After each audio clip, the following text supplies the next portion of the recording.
Bom, boa tarde para todo mundo. Prazer te reencontrar, Norma, nessa reta finalíssima. Muito obrigada pelo convite, a você, a Lise. Prazer de conhecer os novos colegas, de rever o meu querido aqui, Sérgio Tchev, para a gente, enfim, começar esse ano, né? Acabou o carnaval, agora tem que trabalhar mesmo.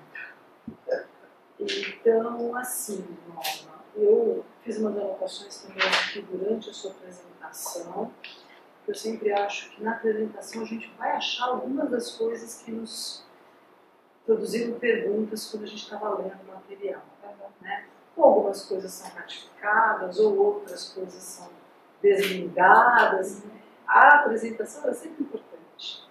E eu acho que vou começar meu comentário dizendo da minha surpresa quando eu recebi o caderno aqui, que está muito bonito, eu vi rapidamente aqui agora, mas ele é muito mais interessante do que o arquivo PDF que a gente recebeu para ler. Por muitas das coisas que eu anotei, né, especialmente sobre as imagens, eu vou ter que dar um jeito de não falar nada ou de revisar se cabe, porque eu acho que você nos brinda aqui com uma outra organização visual que nos permite até fazer uma leitura mais aprofundada mesmo, mais sensível, inclusive, sobre o que é o trabalho da artista com a mão mobilona. Eu estou dizendo isso, primeiro porque a imagem é muito importante, tanto quanto o texto. Segundo, porque todos nós fomos levados, eu não sei se nas outras universidades também, para esse lugar da virtualização, na graduação, na pós-graduação. É um horror, né? A gente não tem mais a matéria, a gente não tem mais esse material mesmo, pesado, consistente, para folhear, para ver. E, especialmente, na versão aqui do caderno, pelo que eu pude ver rapidamente, algumas das questões de confronto entre as imagens, ou até desse encadeamento, elas são muito mais promissoras do que quando a gente está lendo o arquivo PDF que a gente compulsoriamente recebe.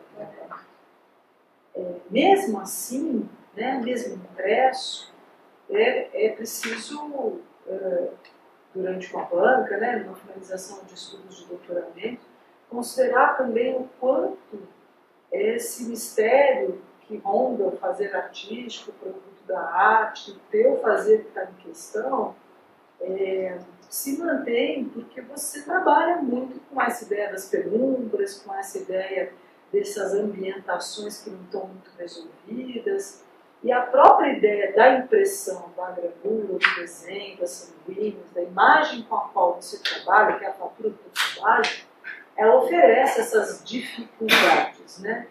Ela não se entrega de pronto, né? E acho que tem aí uma complexidade que é do fazer, da prática, da praxis artística, tanto quanto do conceito que transcende a imagem que a gente está diante dela e nos conduz às questões mais conceituais, teóricas, sobre o fazer artístico e até o lugar do artista, sei lá, na universidade, a busca dele por um trabalho de doutorado, por exemplo. Então eu vejo, quando a gente vê as suas imagens, eu acho que elas nos permitem compreender um pouco também esse mesmo estado de espírito, né, do texto que você construiu. Eu percebi um pouco isso, né? Eu percebo que o jeito como você conduz a construção dos seus subtítulos, eles são todos muito ensaísticos, poetizados. Eles nos prometem algumas coisas que não vão ser resolvidas, né? Se a gente lê aquilo, esperando que vamos conhecer mais sobre, sei lá, não sei nem se é bem o termo assim, mas só para não é o caso de ficar olhando tudo correto. A dobra na pintura, por exemplo, entendeu? Nós não vamos encontrar essas respostas na Fênix. Então eu acho que isso é um elemento que talvez fosse importante de ser anunciado, sabe? Não lá no final, quando você diz, eu não estou aqui interessado em fazer contribuições para a história da arte, percebe? é tarde demais. Você conduziu o seu leitor a subir e descer montanha, a pular riacho, a nadar bastante. Eu acho que eu lavei as mãos lá no final, será? E lá no final você fala, então, olha, talvez, né? Então, aí tem, né, tem um pouco isso aqui. Estou olhando para uma paisagem, estou olhando para uma mancha, o que essas duas coisas fazem juntas? Que é o que a torna interessantíssimo. Eu quero dizer que eu acho o trabalho maravilhoso. Acho muito bonito mesmo. Não é muito bonito, muito importante, muito denso, muito seriamente conduzido. Eu acho que isso está muito claro, até na versão PDF que a gente recebeu para ler. Foi difícil encaixar aquilo naquela versão, tudo. Foi. Tem que usar as normas da ABNT. E para o leitor ler também foi difícil, viu, Laura? Porque, principalmente as imagens que estão tratando de grapeado, a gente não enxerga elas ali. Percebe?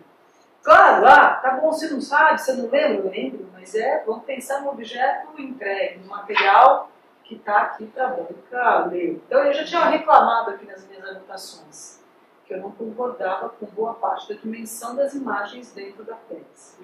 Elas aqui agora, na versão impressa, elas têm outro comportamento. Me parece mais perto até daquilo que você, como artista, pretende para suas exposições, ou para uma leitura, né, no folho, né, no caderno. E talvez isso signifique que você, no prazo finalíssimo que você tem agora, pudesse refletir melhor como que você pode deixar uma versão que seja um pouco mais fidedigna a esse mistério, essa complexidade que o trabalho tem. A versão que a gente pós, né? Exatamente. Mas eu não sei o que eles aceitariam, né? Tem que seguir aquele modelo. Sim, mas o tamanho da imagem cabe ali. A sequência entre elas cabe ali. Até porque há uma diferença no arquivo PDF, no número final de páginas, em relação a esse caderno aqui, né? Nós desrespeitamos a ABNT. Não, mas a quantidade de páginas não é uma questão. Por exemplo, a distribuição daquelas imagens que são duplas, por exemplo, não cabia dentro de aquelas margens rígidas da ABNT para colocar uma imagem grande. Só se fosse paisagem, formato paisagem. Será que eles aceitariam o formato paisagem? Eu acho que você precisa repensar isso depois e checar direitinho, porque eu acho que é possível sim melhorar esse aspecto. Mas, enfim, né?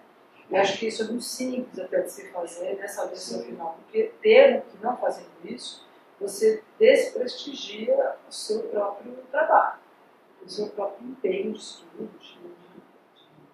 de tese mesmo, né?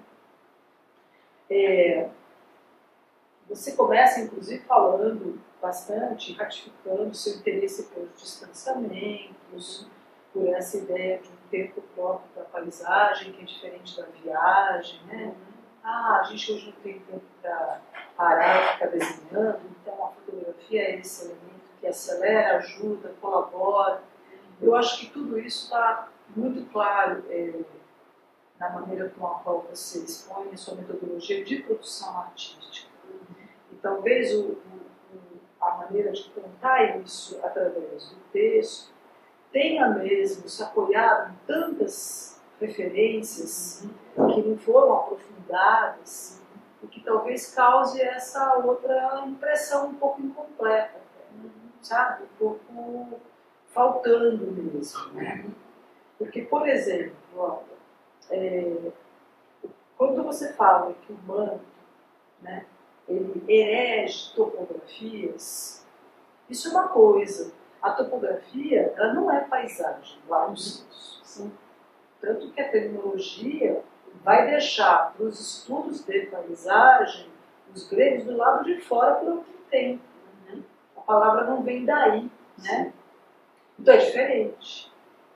E aí eu estou seguindo principalmente um autor espanhol, um estético, arquiteto que eu gosto muito, que eu uso nas minhas disciplinas, na minha disciplina de pós sobre arte, paisagem e natureza, que é o Javier Maderuelo, que vai discutir a origem conceitual da paisagem na arte e vai estabelecer que as culturas do mundo antigo, nem todas elas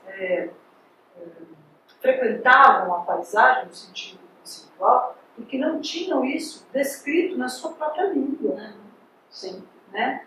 Então, aí já está um desses primeiros sobe e desce de montanha, entendeu?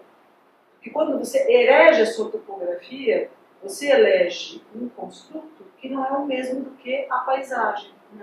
Só que você não limpa essas arestas, você vai deixar o leitor se virar com isso, ele vai ter que entender um pouco dessa história, ele vai ter que perseguir um pouco, persistir um pouco na leitura. Então, ali, aqui e lá, você vai fazer uma referência à paisagem, depois eu pego aqui, só lá na frente, acho que é 65. Você evitou o tempo todo de dizer, olha, tem a Coquelin, tem os outros autores que você usou, que agora vou recuperar daqui a pouco, né? Mas eu concedo paisagem a partir dele. Eu faço concessões com relação à topografia porque, sabe? Essas construções poderiam ter ajudado a gente a te acompanhar nas leituras que você nos propõe. Né? Eu também acho que a filosofia é muito mais interessante do que a história. Sinceramente, ela é difícil. Eu acho que ela ampara a arte contemporânea de um jeito muito interessante, desafiador. Eu acho que quem é artista contemporâneo, como eu sei que você está muito mais a fim de enfrentar o dilema do que ficar na paz e na suavidade, né? Ou seja, se a gente não gostasse, de problema, a gente estava, na verdade, era pintando paisagem com aquela configuração, com aquele cavaletinho. Né? Mas não é bem isso que acontece nessas produções que você também reflete. De certa forma, eu tinha consciência que foi um risco, que eu, assim, aquela consciência, quando você sai da expedição, pode ter um abismo, né? Mas não deixa de ser uma emoção, uma adrenalina. Pois é verdade. Isso você garantiu pra gente, com certeza. Tá? Você usou uma frase do Da Vinci que me fez lembrar uma outra, que eu vou parafrasear, porque eu não tenho ela de memória perfeitamente, mas vale a pena replicar aqui. Você colocou pra gente, está no texto também, do Da Vinci. Por natureza, tudo quer permanecer no seu ser. Me fez lembrar do Bachelard, quando ele diz que nós temos vontades para com a matéria, mas a matéria tem as suas próprias vontades. Então, me parece que a gente está diante de uma produção, de uma reflexão, que o tempo todo teve esse embate. Vontade em relação aos campos de conhecimento, às leituras estabelecidas, uma certa paixão confessa pelo mundo antigo, pelo mundo lá de trás, né, onde cabem esses autores todos sobre os quais se refere, né?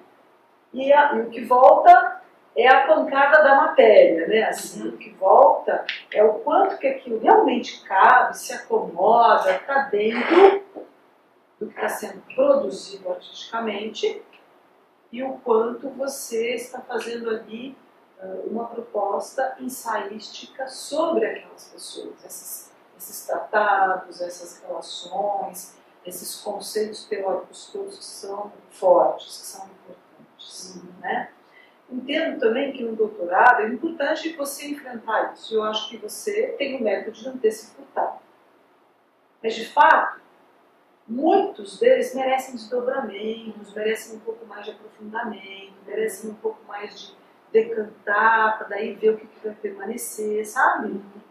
Coisa que, para esse momento, impossível. Mas, para os desdobramentos futuros, fica como uma informação importante da leitura aqui. Uma sugestão que eu te faço. Tá? Eu achei também que você tem alguns outros embates interessantes que foi possível perceber na forma com a qual você construiu a sua tese e na maneira com a qual você vai elegendo a sua produção do trabalho mesmo, o jeito como você vai nos apresentando a produção e refletindo sobre ela, na sequencialidade, que tem uma coisa a ver. Você já de cara fala assim, então estou me afastando da figuração e caminho para a abstração. Isso ficou comigo o tempo todo, sabe? Eu fiquei me perguntando, mas se eu lá na frente vou explicar que por baixo dessa montanha, dessa suposta paisagem, tinha cor, eu voltei a falar de figura e fazer analogias com formas que são representativas de uma outra narrativa que eu queria abandonar. Percebe? Então é aí que eu até acompanho o nosso colega aqui, Pedro e Paulo, tá bem bíblica essa banca Pode aqui, trocar. que é assim, o quanto que Maturdanto se revela mais com a filosofia. Eu gosto mais, por exemplo, sabe? Né? Quando ele faz aquelas perguntas boas, assim, né, professor Pedro, afinal, o que tem a filosofia em relação à arte? Aí é lindo, porque dá uma invertida, sabe? O que eu quero dizer com isso é que esse diálogo com as formas e figuras que você aplicou no texto, por vezes, acabam te traindo um pouco, você percebe? Eu acho que você faz boas análises, mas que elas sempre ficam com um leitor mais atento, com cara de banca, pensando, poxa, mas ela não terminou esse trabalho aqui. Sabe? Faltou ela desenvolver melhor. Ela está caindo na própria armadilha que ela construiu lá atrás, como eu disse, quero abandonar esse tendência, esse referencial, porque estou interessado em outros campos. Então eu acho que você deixa demarcado para a gente que é uma aventura, que é uma viagem, e que as viagens têm problemas, sabe, ao contrário dessa coisa muito gourmetizada, tudo vai dar certo, a mala não vai extraviar, o ticket vai validar eletronicamente, o dinheiro vai dar até o final da viagem, coisas assim. Eu acho que é isso que você contou pra gente, né, sobre esse poder da paisagem diante de uma viagem, né, ou determinado por viagens, ou em deslocamento, sabe? Porque quando você fala que você está interessada na distância, eu acho que você não trata isso de uma maneira métrica. Você trata isso de uma maneira composicional. Pode pôr uma outra imagem daquelas de fundo azul, por exemplo, que tem essas manchas lindonas aí? Se você achar lá rapidinho. Sabe? Eu acho que é disso que se trata um pouco quando você... Pode ser essa. Quando você trabalha dizendo, olha, tem essas distâncias que me interessam, porque você usa um recurso de paisagem que é do século XIX, do século passado, do primeiro momento do paisagismo, quando a gente está fora da paisagem. Então ela é muito mais uma visão paisagística defasada em relação ao que os teóricos mais contemporâneos da paisagem fazem reconhecer e que você os usa, né? O Rogério, lembrei agora, e outros que você também usa, tem ótimas referências bibliográficas sobre paisagem no seu trabalho, tá? E que são sinestésicas, que é aquilo da qual nós participamos, não tem moldura, por isso a palavra recorte, toda vez que eu li aqui, era difícil para mim. Sim. Você quer falar alguma coisa? Posso falar? Quando eu falei da moldura, eu realmente tive consciência que isso remeteria a uma paisagem antes da paisagem contemporânea, uma paisagem do modernismo, né? Delimitada no quadro. Como as minhas paisagens têm um formato que ainda é o formato do quadro, ela não ultrapassa o limite, né? Não é uma grandes dimensões, onde eu me sinto inserida dentro dela. E até me referi a veduta, tudo bem, isso é meio anacrônico falar de veduta, mas eu usei o Allan Roger, que ele chama de veduta. Ele fala que tem 2 janelas lá na pintura Flamengo. Eu, de certa forma, me apropriei dessa ideia e falei que aquela imagem fotográfica com o manto parecia que, sabe, incorporar essa ideia de 2 janelas, né? E também pensei na paisagem, esculturas como souvenir. Eu falei, nossa, eu poderia me apropriar desse conceito de veduta, agora no contemporâneo, sabe, colocar essas paisagens que eu pintei quase como souvenirs, mas não naquele sentido do souvenir lá do século XVIII. Mas era um souvenir do quê? De uma visão, sabe, de uma impressão, que eu fotografei. Sabe, quando a gente fotografa e vai tentar A gente não vai transpor, né, exatamente o que a gente fotografou. A fotografia vai servir só como um agenciador, digamos assim, né, de uma memória, de uma sensação que você teve naquele momento. Você está pintando outra coisa. Você está preocupado com os elementos da pintura ali. Então, você vai trazer aquela memória. Né? E eu pensei nesse formato, que não é o formato, né? Hoje, se você falar em paisagem contemporânea, nem pintura, nem desenho. O sujeito lá catando uma pedrinha, né? E levando para a sala de exposição. Sabe? E, enfim, era mais conceitual. Acho que desde... Mas mesmo se ela estiver num plano, numa gravura, numa fotografia, essa imersão, essa pertença, é isso que eu estou querendo discutir com você, sabe? Elas podem evitar a ideia do recorte, de uma janela renascentista, ou até romana, que determinava uma noção de mundo conhecido, sabe, como uma espécie de limite. Eu não vejo isso no seu trabalho. Eu acho que ele é super rebelde, esse trabalho mesmo. Essa linha importante que você faz uma menção à linha do horizonte, se propõe perguntas e tudo mais, eu acho que assim, é super interessante, porque ela parece romper o limite da página, sabe, da folha. Ela não cabe aí dentro e ela quase que estraga a beleza do desenho, da frente, do fundo. É interessantíssimo para discutir essa relação sobre descrição, beleza, peso. Eu vejo tudo isso nessa série de trabalhos, por exemplo, que é o que eu estou querendo te dizer com não recorte, e sim uma ideia de imersão, sabe? E claro que trabalhos de intervenção urbana, de arte conceitual, vão explorar isso com outras dinâmicas, com outras corporeidades até. Mas eu acho que o plano não nos impediria. O fotográfico está na proporção. E aí a porta de entrada para a gente até questionar o vetor recorte como um elemento ratificado na peça. Bota ele em dúvida se for suficientemente sedutora para você, bota ele em dúvida. Tá? Isso não dá tanto trabalho, não sei, é uma coisa que você vai também discutir e vai decantar para pensar junto com a sua orientadora, claro, né? Porque também eu fiquei pensando em outras coisas que você reiterou para a gente na sua apresentação. Nos museus você vê as obras, no espaço externo as paisagens. Ao longo do texto, a gente está fazendo a leitura e você faz esse bate-bola assim, a gente precisa segurar um pouquinho para não cair fora do carro, né? Porque você vai para as obras, depois você vem para a paisagem. Mas a sua escrita é boa, não é ruim de jeito nenhum. Eu quero dizer exatamente esse aprofundamento. Eu fiquei perguntando, né? O que aconteceria com as paisagens que você viu dentro do museu. Né? Porque você foi lá ao Louvre, você foi lá aos outros museus que você citou, mas você parece ter eleito só o grapeado e não a paisagem. Por que eu estou te perguntando isso? Porque quando a gente vai para as suas outras paisagens, outra peça, o comportamento compositivo não é assim tão distante daquelas que estão acervadas nos museus.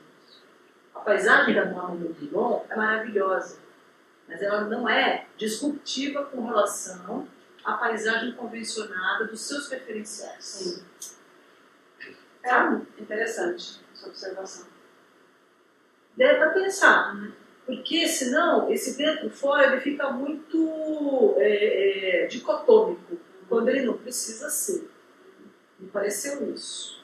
Me parece que embasa muito a tua pesquisa uma rendição no sentido de uma atenção voltada com cuidado, com carinho, com afeto, para uma imaginária do passado, para a constituição da imaginária do passado. Por isso que o ícone te interessou. Eu acho que ele está sobrando ali também. Tá? Mas por isso que eu acho que o ícone te interessa. Sabe? Agora, estar voltado, né, interessado, apaixonado por essas imagens do passado, podem ser um código que explica o interesse que você tem pela paisagem e a maneira com a qual você aproveita as suas viagens e se apropria delas para depois trabalhar aqui no estúdio, no ateliê. Né? Não é um trabalho direto nos lugares, né, nos topos, nas topografias. Não. É um trabalho que tem esse zigue-zague muito interessante entre conhecer, rever, apaixonar-se, mas teve sorte, né? Quando a gente vai nesses museus grandes, nem sempre os nossos queridos estão expostos, né? Eu já tive algumas decepções, assim, que é a estratégia dos museus para a gente sempre voltar. Desculpa, aquele Van Gogh que você queria ver não está aqui, vai ter que voltar de novo, né? Então, junta dinheiro de novo, faz outro... Enfim, essa relação da viagem e essa maneira de trabalhar entre ateliê e museu, entre acervos, imagens acervadas, colecionadas, e o trabalho no ateliê da artista contemporânea, é que para mim ficou claro como sendo distanciamento. Sabe? É isso mesmo. E foi ótimo quando você dobrou o seu papel, porque também me perguntei isso aqui, sabe? Entre a dobra e a perspectiva, ela não considera desenhar, gravar, pintar essa operação? Por que ela só deixou isso no estágio mental? Aí você foi aí e fez. Vou adorar ver um vídeo da Mama Mobilon, um vídeo arte, dobrando as próprias gravuras e criando uma perspectiva. Porque você joga isso com perguntas, você fez várias perguntas para a gente. E aí que eu fiquei incomodada, sabe? A gente não vai responder ela, eu tenho que fazer. E aí você dobrar isso e refletir sobre isso é uma das questões que eu acho que animam muito a tua própria produção, que justificam muito o caminho que você escolheu aqui e que você trabalhou na tese. Outra passagem me fez lembrar, eu fui fazer uma viagem para o Chile no ano passado, que foi maravilhoso. Por quê? Porque quando a gente olhou pela janela da sala da professora, ela me falava assim, da minha janela, se eu tenho sorte, eu consigo ver 7 montanhas com vulcões. Uau, que experiência, né? Naquele dia que eu estava lá, a gente conseguiu ver 3. Juro para você, no dia seguinte, eu só vi 1. Como é que pode uma montanha desaparecer na paisagem? Então, eu acho que quando você fala sobre esses elementos diáfanos, quando você usa essa ideia de uma certa ambiência, né, evanescente, que são termos que você vai usar, é um pouco isso que você está querendo dizer para a gente, que é a maneira com a qual o Collot lê a paisagem, os outros autores que você está estudando leem a paisagem sinestesicamente falando. Não especificamente aí dentro de uma ideia, né, já um pouco mais antiquada. Dito isso, eu já abordei várias coisas que eu tinha anotado aqui, mas talvez eu tenha uma ou outra coisa que eu queria também chamar a atenção para a gente debater, para a gente conversar e tudo mais. Sim, uma outra coisa que me interessou muito na pesquisa, né? Você tem um jeito interessante de fazer descrições técnicas e tecnológicas sobre o fazer da gravura, da guarda, das composições todas, né? E depois você joga para um dado ou historiográfico, ou então conceitual teórico. Você faz essas fontes, né? Tem bastante descrição para, no final das contas, chamar a atenção para uma certa evanescência final que vai aparecer naquela imagem criada, né? Então isso, eu não sei quanto você tem isso claro, porque às vezes a gente acabou de escrever, a gente não está imbuído desse poder sobre aquilo que a gente está refletindo no texto escrito, que é outra coisa, outro lugar. Então eu queria destacar isso para você, sugerindo aí que você desse depois uma olhada nisso, né? Já falei sobre Egito, fotografias.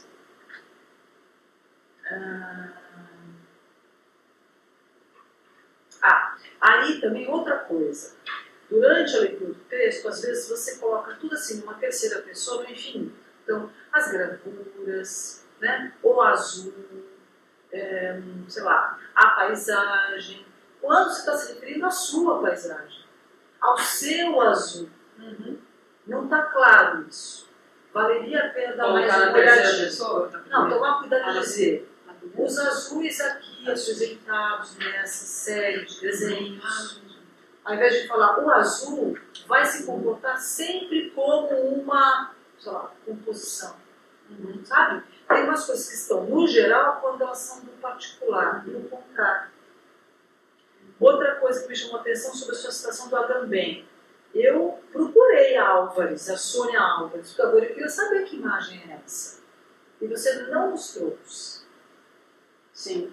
Não sei se você chegou a conhecer ou não, mas quando você faz uma descrição sobre o que ele fala da pintura dela, de novo, tem algumas abreviações que você faz entre o cara está falando que quase parece que está falando sobre o seu trabalho. Estou tomando um pouquinho de cuidado nesses pulos que você está dando, porque eles não estão claros para a gente ali, entendeu? Acho que faltou a imagem, né? Faltou. Faltou. Ou então, estudioso. ou até uma outra notinha de rodapé. Durante todo o processo doutorado, busquei por essa imagem, desafortunadamente não encontrei. Só para a gente também saber que é bem difícil de achar. Imagem, acho que foi, não sei, se eu não achei que não é necessário, tá? Depois, pensando bem, eu acho que já está seria interessante. Ela valeu a pena para você, até para você fazer como referência, o Agamben escreveu, talvez fosse o caso, tá? Kiefer e Richter aparecem muito rapidamente. Isso ficou no apêndice, né? Muito rapidamente. Foi só uma nota sobre uma exposição. Pois é. E o André Scala, finalmente, que é um texto que não foi publicado, você precisa contar para a gente como é que você teve acesso a ele. Ele é citado no livro de Deleuze. Então, temos que arrumar essa indicação. Está lá, acho que na tese, se eu não me engano. Acho que não. Eu posso colocar. Tá? Também tem lá o Mitchell, que não está na bibliografia, que você... Não, ele está. Mas... É um artigo dentro de um livro. Então, depois dá uma revisadinha. Tem uma outra coisinha de bibliografia ali, só para ajustar para essas referências todas, porque eu fui buscar também. Eu me interessei muito por alguns das abordagens que esses autores trabalham que eu não conhecia, que eu acho que as suas teses vão ajudar certamente as pessoas a alcançarem. Eram observações desse tipo que eu te trouxe aqui, parabenizando o trabalho que vocês fizeram juntas. Eu acho que você traz uma obra muito rica. Eu acho que também vale a pena dizer que o artista que faz uma tese, ele faz duas, né? Ele faz o trabalho dele, como isso nunca é suficiente, ele tem que fazer a tese escrita. Então, nós estamos tratando exatamente sobre essas dificuldades. O que é a dificuldade da praxis, o que é a dificuldade da escrita. Né? Acho que você enfrenta isso. Tem todas essas coisas, esses fios soltos, essa coisa toda aqui, que eu acho que algumas partes são interessantes para darem uma melhoradinha, as outras para desdobrar no futuro, mas é reconhecível que tem uma investigação muito importante